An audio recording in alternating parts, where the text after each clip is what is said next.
Thanks, Bhavna, for the introductions and a very warm welcome on this lovely afternoon next to the bandstand at Mumbai. Uh, so we have an esteemed panel with us here, and I'm truly excited to kind of be with them on the dais. As we know, I mean, we are in a world which is highly kind of unpredictable. People call it the VUCA world. There is COVID that has hit us hard in the last couple of years. There's innumerous regulatory pressures. There's changes in the policies that constantly keeps throwing things at us. And in all this, basically, there is kind of leads to changes in our business strategy, the direction, the momentum, and whatnot. Now, amidst of all of this, right? I mean, it basically requires a lot of shifts, repivots, or kind of re-anchoring your whole business strategy and models. And this is one thing that kind of really helps in doing that, which is cloud. Now, there are extremes of organizations on cloud. There are startups born in cloud, right, like we were discussing. And on the other extreme, there are still organizations which are still running on mainframes and can't even think of stopping that process and migrating it over to cloud. So with all these kind of extremes that we are on, but the fact is the cloud is here. The cloud will be kind of very much in the thick of things. It will drive the action for technology, the business, and the way, the direction of the future in terms of newer adoption of technology like IoT, blockchain, and whatnot comes in us. So with that in context, I think let's try to kind of, throw some challenges at the panel on the dais and see what their brains are kind of, having in store with us to be shared. So this is a question for all panelists. I'll just kind of open up because with cloud, the first thing that comes up is, are we kind of ready for cloud? People who have not got on the cloud, and people who are on the cloud, the question for them is, how much should I be on cloud? Am I over-invested? Am I rightly invested? So I would like to kind of go maybe from here, Shekhar, from you, and then maybe go over all the way to Pinak as to why cloud important for you. What's the one pressing need that you see that you or your clients would actually see a need for that? Good afternoon, all. And thank you, Shashank, and thank you, Trescon, for having us today. It's a great afternoon, and I know we just had a very sumptuous lunch, and I'm sure we'll have a very interesting aspect on the cloud. Now, to me, if there's only one word that I relate to when you say, and that is resilience. Let's look at when you rightly mentioned about the COVID situation. 2 years before, when we would speak about, let's say, a DR or a DC and a backup kind of a thing, it was more that, yes, our business is there, the data is available, and there is a backup, and those ticks are done, it was good to go. But then I think COVID gave us one big jerk, wake up, stating that is your business resilience, would you be in a position, for example, would you be able to operate your branches if you're not resilient enough moving forward? So to put things in a very quick nutshell, that one word, resilience. Okay, thanks. Naveen, over to you. Hi, good afternoon, everyone. So there are many benefits which cloud offers. One particular aspect I would like to touch upon is it offers the agility to the businesses, okay, and which obviously offers better time to market, which is the need of the hour, whether it's a new product development or any enhancements. So if you are not able to time the market, or if you are not ahead of the competition, then obviously you will be out from the competition. So cloud offers, I mean, if we see the older times, if an application development is taking, let us say, X weeks or X months, we used to take probably similar X number of weeks for the procurement of the infrastructure, the servers and all that stuff, and only after that we will be able to go live the application. So with cloud we get the agility on demand, obviously, I mean in a cost efficient manner. So for me, I would say the agility is the single most important aspect which cloud has to offer. Sure, thanks. Yeah, good afternoon, everyone. We are right now on 100% on cloud, and for regarding benefits, I can foresee that it increases your ability to develop faster, to roll out innovation faster in the market. What we have seen in the past, being in a regulated industry, so we are an NBFC, so this in particular industry is highly regulated.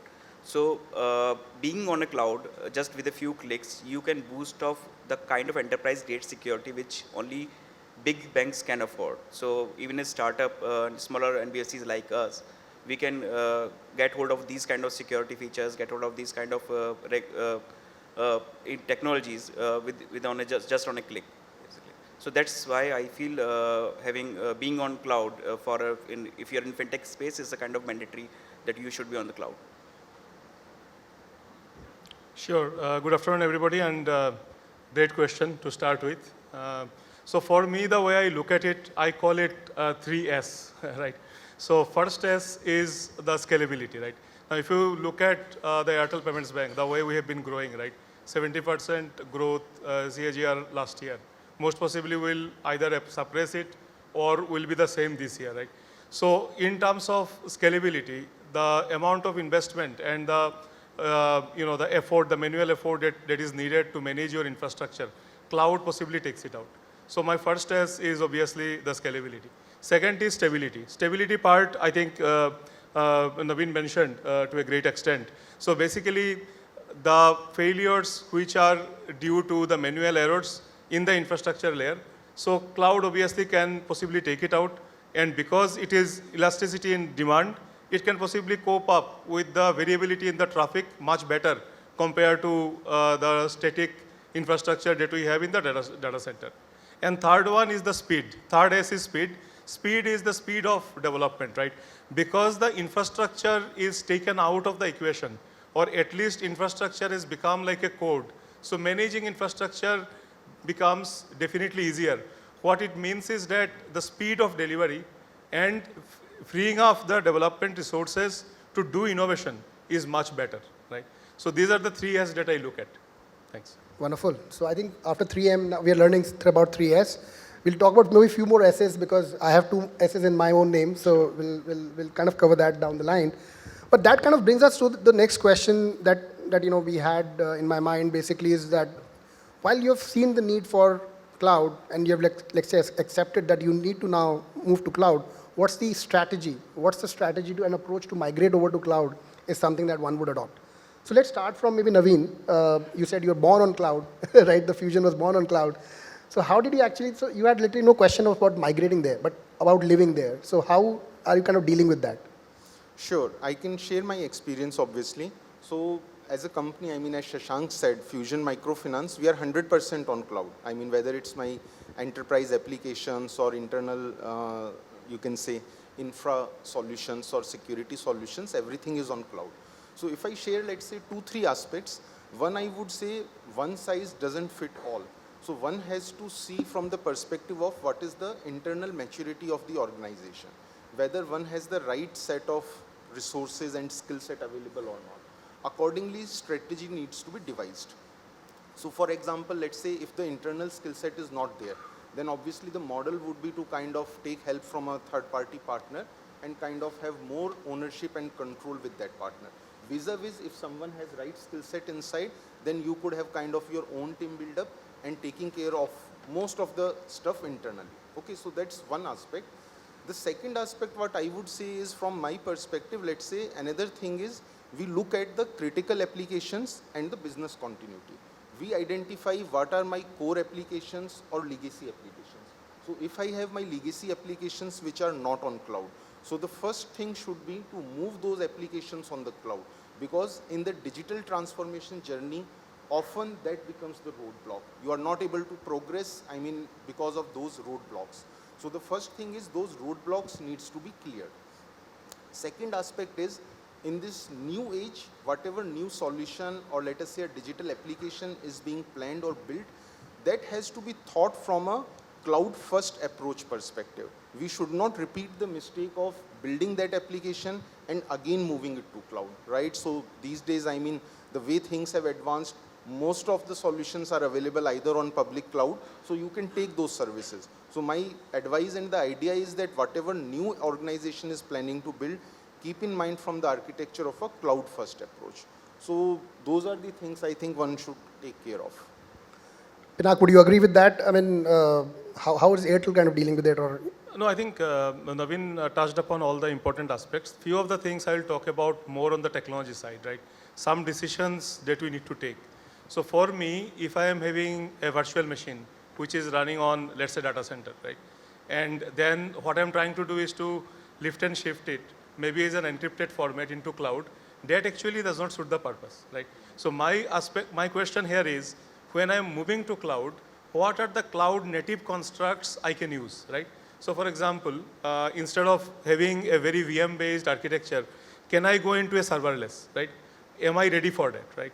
So second question, again related to that, is my application ready, right? Meaning, have I actually split the application from a big monolith into microservices based?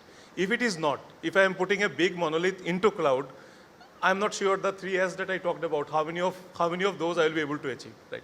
That is one point. The other point, as I already touched upon, is the cloud native constructs, right? So for example, I have, let's say, Kubernetes, right? Which I am managing right now. So if I go to AWS, AWS, of course, I'm giving as an example, right? Or it could be for GCP as well. So do I continue to manage Kubernetes in cloud, or I take an AWS managed Kubernetes service, right? Whether it is EKS or ECS, whatever services could be, right? So these are major architectural decisions we have to take even before we say we are ready, right? And same, by the way, goes not only at the level of Kubernetes that I gave, just the example came to my mind, it goes for databases as well, right? So as of now, let's say we are using RDBMS, right? Now, even if I continue to use RDBMS, shall we look at, let's say, AWS provided Aurora very closely in terms of performance, right? My first test in terms of scalability. Or I say, well, you see, I already have got licenses. That model might change if I go to cloud, but I'm so comfortable using it, I'll continue to use it. In that case, if you look at it, the speed part might be compromised because I'll continue to do the patching, I'll continue to do all the admin activities, right? So, but on the other hand, the moment you give it to a third-party provider and use their managed services, there will be certain element of risk you are taking. The technology may not be known to your development team or your tech ops team for that matter. So I will only add to what Naveen has said is that, so it is not only moving some applications, rather taking some bigger architectural decisions, right? Whether we are ready in terms of architecture, what kind of cloud construct we will use or not use for that matter. Every organization has different needs. Yeah. A very valid point. I think this is a very valid concern which Pinak is bringing about, whether to use the managed services of the cloud or kind of lift and shift and build them in a hosted kind of model. The point that Naveen also talked about of taking the business critical apps first and then follow the cloud first principles in the architecture as well. Now, Shekhar, with your potential kind of clients from Payments Bank and from the NBFCs so smart about their strategy already, what would you have to say to them that why they should kind of be on cloud, invest further on cloud? And so let me look at it. Let me step back and give you from a service provider's point of view what we are observing in the industry, specifically in the BFSI space, right? To begin with, we are getting very brilliant challenges that are coming from the customer. A classic case is, let me give you a small story that happened with my father last week. He for reasons best known to him, jumbled the OTP, the ATM pin. And in panic, he called the call center. And when the call was picked and he felt that he should visit the branch, in panic, he went and visited the branch.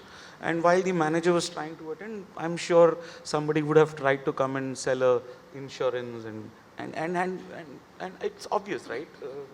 You have approached for a problem and you're being. So what am I saying?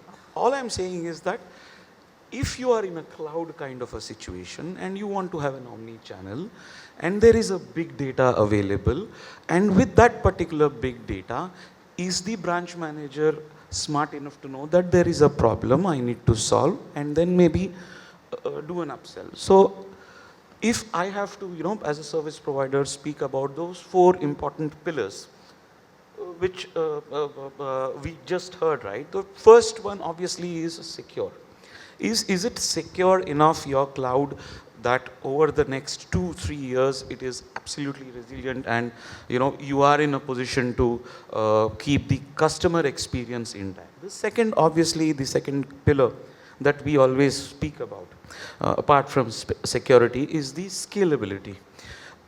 To give you an example, today we've got customers in BFSI who kind of approach us on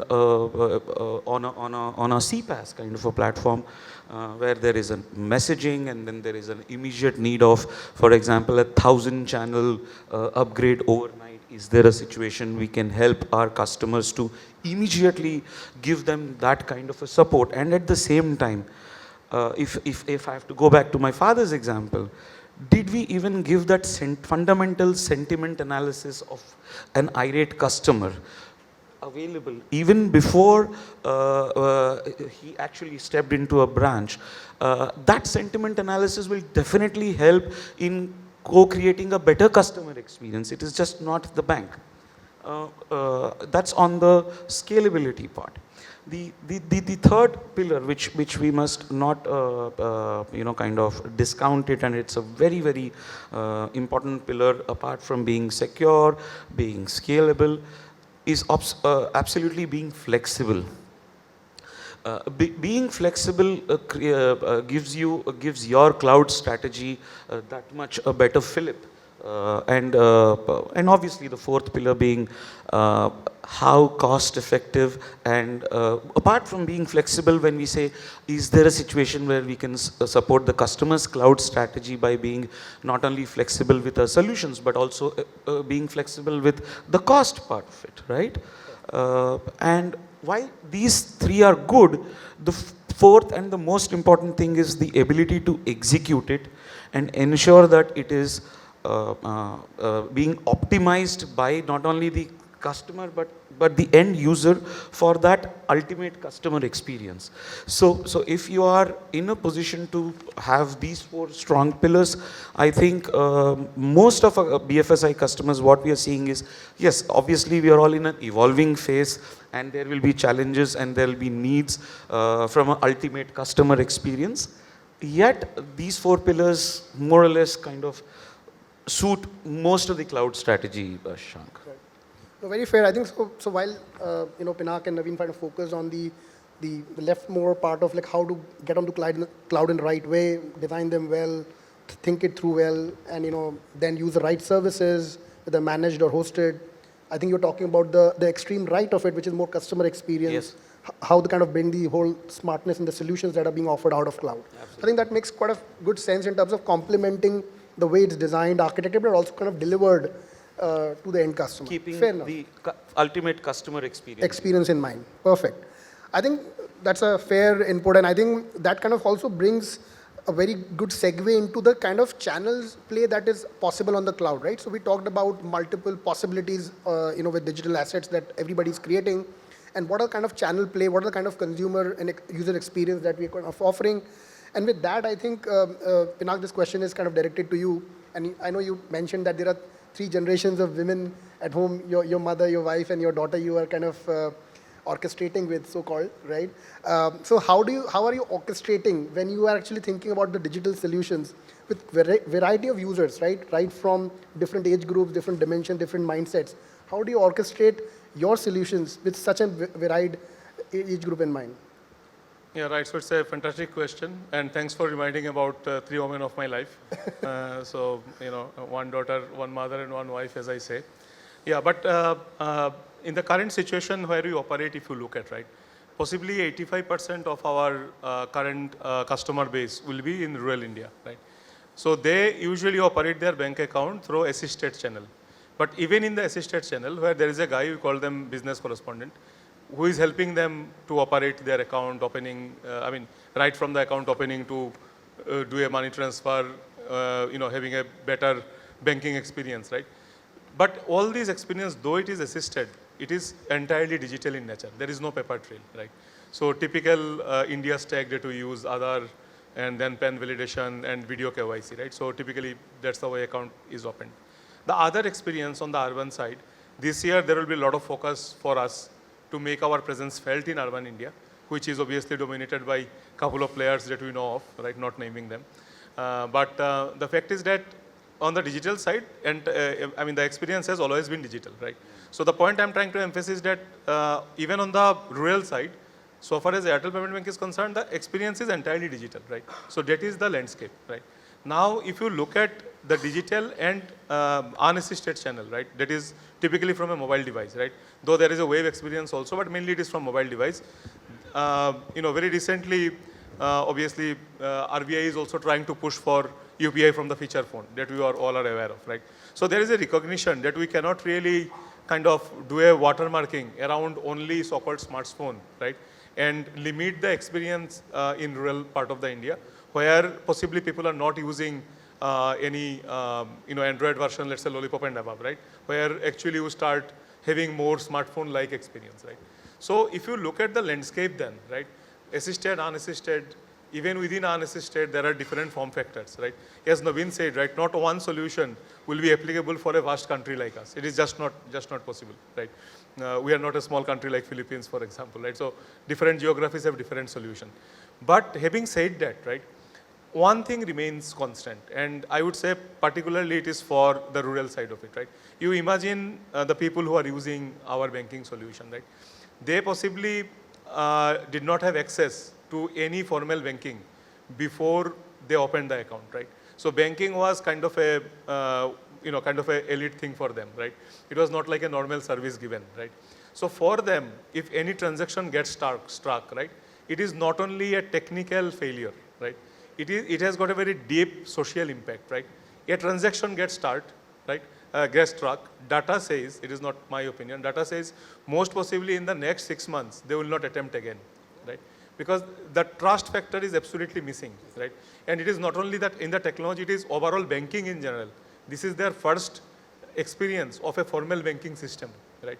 So therefore, if you look at it, right, the 3 S's that I talked about, right, the stability, the security part of it, security, I know Shekhar mentioned another S, right?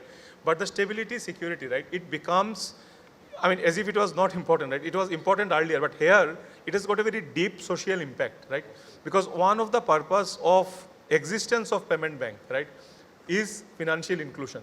Right. And financial inclusion does not stop just merely by getting an account open, right? Because what happens, I'll give you an example.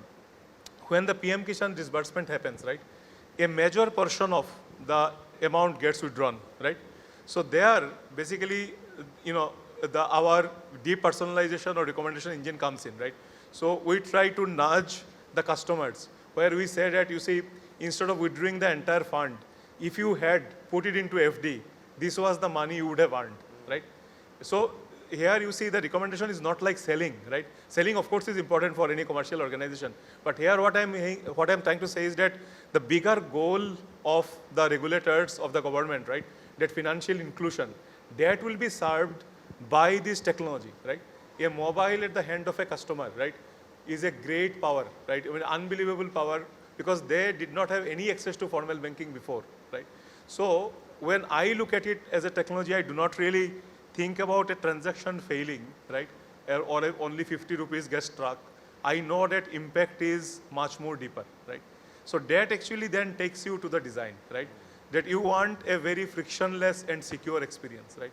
If that is your target, if you want to have a frictionless experience, you need to have the APIs which are used by the front end to be sub-second latency, right? Once the bigger goal is clear, technology can draw inspiration or motivation from that and can draw your things, right?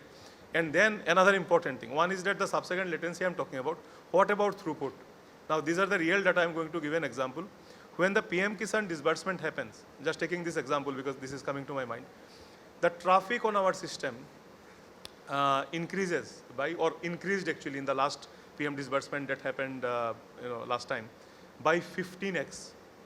So we provisioned, knowing very well, predicting that it will come, because we are not in cloud, still in data center. We provisioned for 10x, but it went more than that. So then what happens? Technology starts falling behind a little bit. So we had to scramble the team and try to have few of the bare metal servers, cut the VMs on top of it, try to get the processing done. Interestingly, when the when the the direct bank transfer is done, then another system, the withdrawal system, is getting impacted because those guys are withdrawing money immediately, as I said, right? So both the system getting bombarded, right? So now the reason for cloud is not, as I said, the love of the technology, which is of course there. Being an engineer, it is there, but it is actually driven by a very solid business case, right?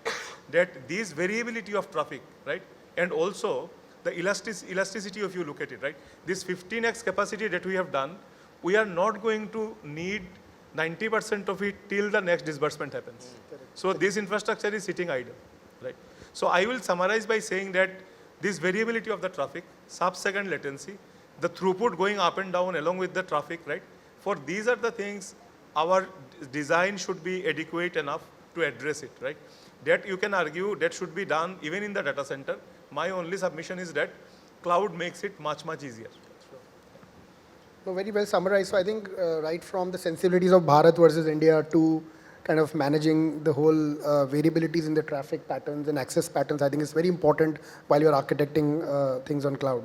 But kind of that brings to the layer below, right? Because I'm thinking like an architect starting from the channels of integration and interaction, kind of we are now moving a layer below into your microservices play, right? And that kind of brings and opens up a bit of thought that, we are now in this world which is called Mac architecture, which is your microservices enabled, API first, cloud ready, like we were talking about cloud ready architecture, and then headless, because we want to stitch multiple partnerships, right? So with that in mind, I mean, maybe Rishabh, this question is to you first to begin with. What are the non-functional mandates? I know Pinag covered some part of it, that, what are the things that can throw at us? But what are those non-functional strategy that you kind of really follow with microservices at play? Before starting with the non-functional requirements, I just would like to give a gist of our journey towards microservices. So we started our cloud journey, we are born in cloud itself, and we started our journey 4 years back. And during those 4 years, our product complexity and number increased a lot. And currently for customer onboarding, we are using more than 30 plus APIs right now for customer onboarding and underwriting the customer. And what happened when our product complexity and numbers increased, so therefore we had to increase our number of backend CRM systems through multiple vendors, because a single vendor cannot support that particular product, kind of product which we are selling right now to customers. So we need to go for multiple systems at the backend. Now what happened, every vendor do have a separate implementation of these 30 plus APIs, and there is a kind of duplicate functionality across different CRMs. And for us, it become a kind of maintenance headache for us to maintain all the services, maintain the credentials across all the services, across all the vendors, basically. If one credential goes down, changes, then we have to change the credentials of the services across all the systems. Apart from this, there are some critical services like bureau, banking statement analyzer, which has a huge cost associated with them. So we had seen a lot of instances where some particular application it recently triggered a lot of API calls to those third-party services, and we had no way to track those calls, basically, which application had gone bad, which triggered these issues. If there are any changes in the implementation, then we have to do the same changes across all the systems, across all the vendors. To solve these issues, we started our journey of microservices, basically. The idea is the non-functional requirements which we had in our mind, which we instructed to our teams, are basically all the microservices should be of highly performance, should perform very highly. They should be nanosecond. What Pinag has also mentioned, that performance is very important for microservice to operate, to provide a superior user experience. The microservice should operate with a sub-second kind of performance metrics, basically. Apart from this, the microservices should be scalable. So if the load increases, then microservice should scale across, should scale to take that load, basically. Security is very important for microservices. Apart from this, each microservices call across different vendors should be traceable, basically. So if I talk about performance as a non-functional requirement, Then we implemented basically caching strategies and optimized DB queries. Apart from this, we have done profiling, deep profiling on the code so that we can exactly pinpoint at what all places the particular code is breaking out and what are the bottlenecks in the code base. If we talk about security, we implemented API gateways. We created security credentials for each of the partners to consume basically, and we can exactly throttle the partner depending on the acceptable use of the microservices. Apart from this, each microservice has its own database. They do their own logging basis the partner key associated to a partner. That's why we can exactly pinpoint what kind of usage each partner is doing, and we can figure it out if any errors in the microservice, if there are any errors in microservice, that can be solved in real time. All these issues, all these fixes, or all these non-functional requirements helped us in solving all the issues which we had faced with our earlier deployment of the infrastructure. Wonderful. I think these are some very pertinent points around building better traceability, scalability, the kind of scale and throughput. If you're talking about better profiling, I think it talks about what are the kind of diligence in engineering we need before the applications are kind of fit or ready for cloud. Thanks for that. And I think that kind of brings to the next layer of architecture if you have to look at it in terms of deploying on cloud, which is the data. And that throws in, again, interesting dynamics. I mean, we have started with the data stores and all of that. And, Naveen, this question is basically coming to you, is that, and we were talking about some newer kind of things like, we have talked about the data highway. Now we are hearing about data ocean. From data lake, it's a pass now, right? So what are your thoughts? What is happening at Fusion, I mean, which you kind of are doing different with the data across clouds? Sure. So, see, this is a very interesting topic, and I think the first question which you asked, that even if the organizations are on cloud, but then what is the challenge? And he also talked about it. So I would say, see, it's a journey. I mean, no one has reached the destination, and the way technology is changing, evolving, journey will be continuous in nature. So if I share the use case of Fusion, what we had all our enterprise applications on clouds. Okay, it's on different clouds, both Amazon and Azure and GCP also. But still, and we also have, similar to what Pinak said, we also serve the rural segments, and we work in a sales assisted model. So where there is a sales team who assists the customers getting onboarding and provide them the loans and all. So now let's say if I take a simple use case, if I need to calculate an incentive for my sales staff, one set of data is residing in my core application, which is, let us say, a loan origination system, and maybe one set of data is available in the HR system. Now these two are different systems, not talking to each other, not integrated with each other. So that created the opportunity of data unification. Unless I built a data lake and I have some unifications and real-time insights, the example which he also quoted.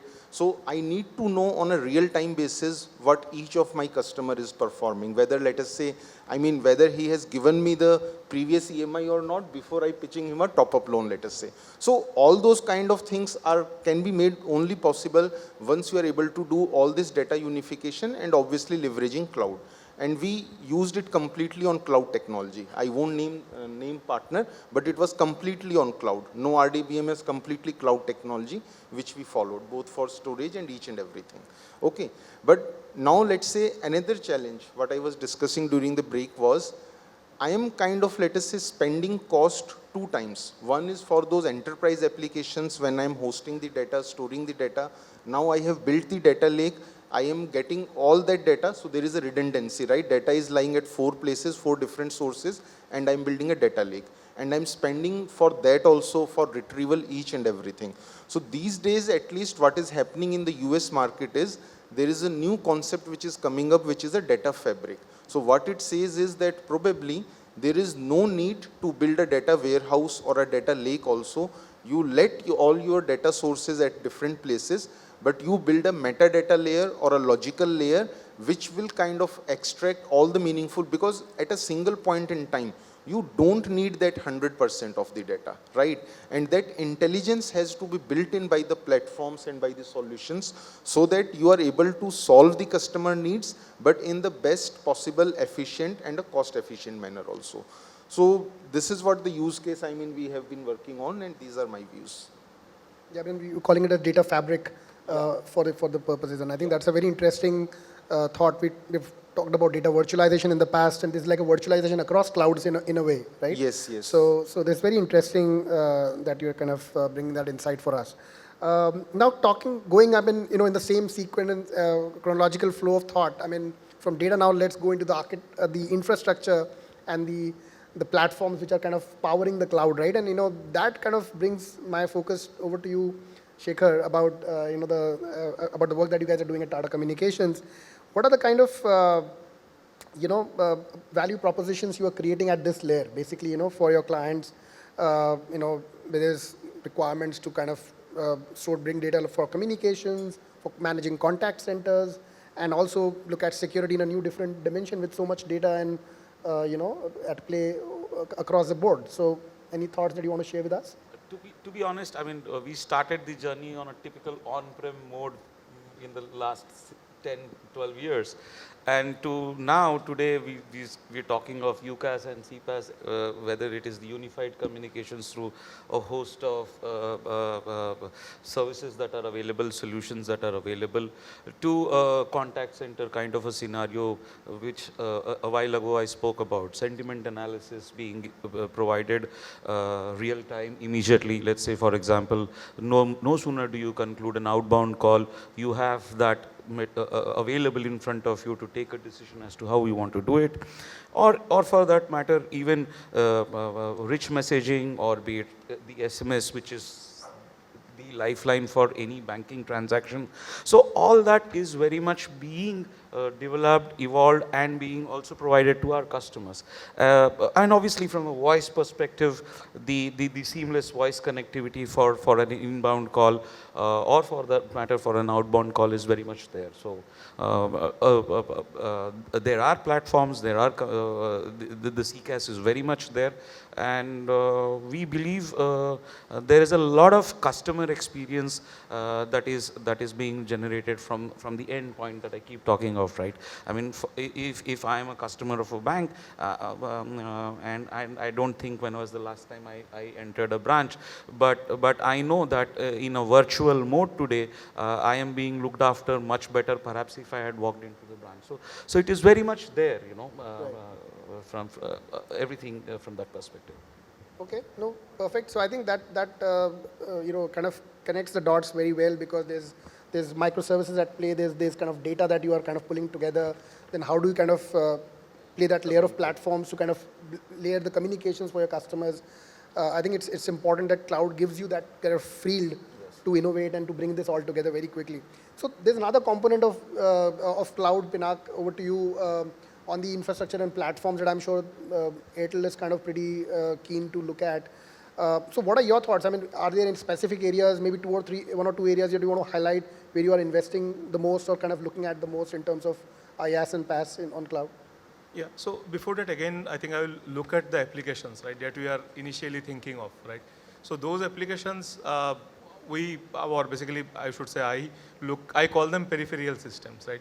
Peripheral meaning they are far away from the core. Core banking is where we are storing most of the customer information, whether it is about customer or about the accounts that they're holding, right?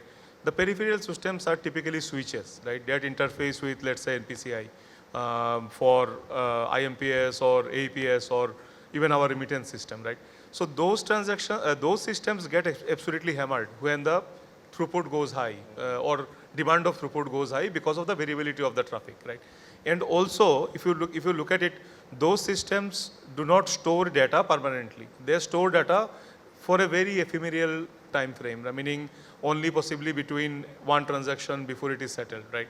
So where I'm looking at that the systems that are not storing data, on a permanent or a persistent level, also they do not have much of the PIA component stored, right?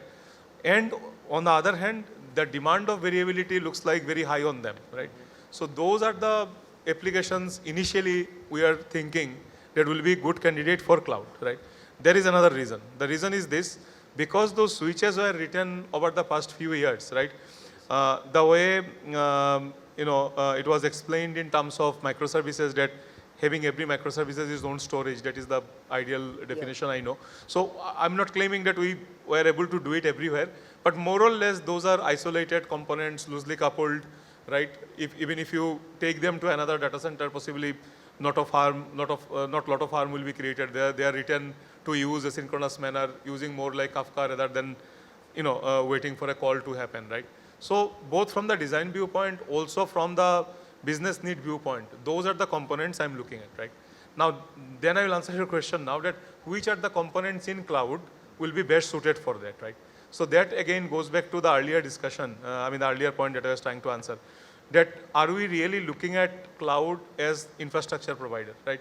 In that case, it will be more or less lifting those microservices and running it, right? But in my opinion, that does not solve the purpose, right? Though it is written in a microservices manner, still the main bottleneck comes into the database layer, right? That we all know, right? So then the question is whether RDBMS that we are using right now, right? So I really do not want to take a solution and then try to find the problem, right? So have I really touched upon a problem that is creating bottleneck in the RDBMS, right? If we look at our traffic, right, you possibly say most possibly we are reaching this point, right? So this is a point in time where you have to think about distributed databases, whether it is key value or documented, doesn't really matter. But some distributed databases, instead of having a clustered node, typical Oracle kind of an architecture, I think the time has come that we will think about the key value databases, right? Whether it is not naming any technology, but whether it is Cassandra or Aerospike, we can decide. But I think architecturally, this time has come. We'll look into the distributed databases and the asynchronous layer Kafka that we are managing, right? Whether it should be managed in cloud, my opinion is yes, right? So then comes the other question. What are the other, alternative of Kafka, right? So AWS has natively SQS, SNS, we all know that, right? Correct. So I think overall, if I have to summarize, because I know I spoke for few minutes, right? So I will initially start with infrastructure only when moving into cloud, knowing very well it does not solve my problem, but at least it frees up my infrastructure guys so that they start doing automation, start doing infrastructure as a code, right?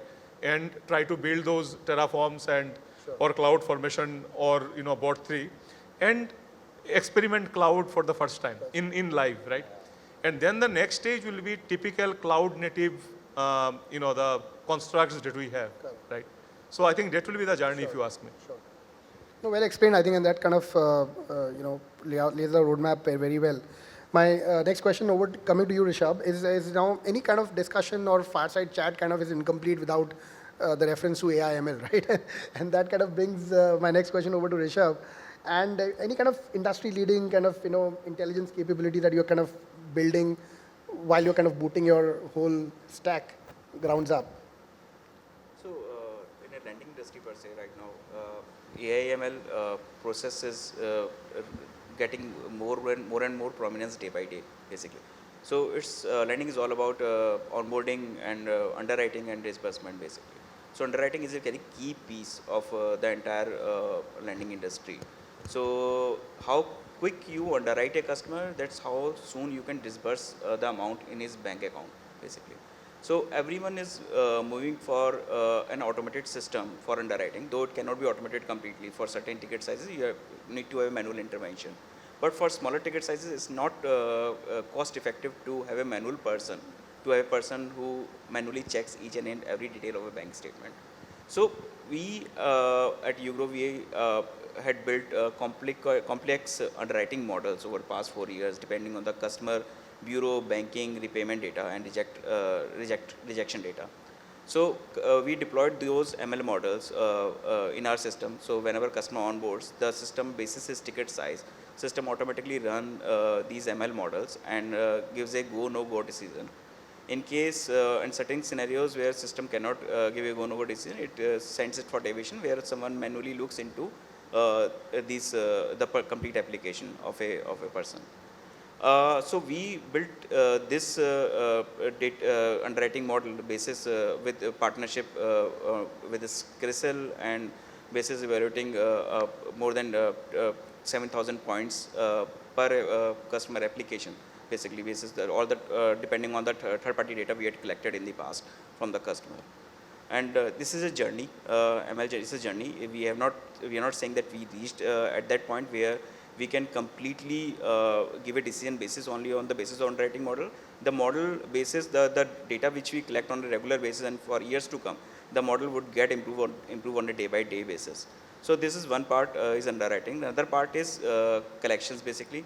So we deployed systems in the in our platform where basis the customer repayment ability, repayments, bureau and banking transactions, system raises early warning signals basically if a customer is gonna default or not, so that we can take corrective actions in time.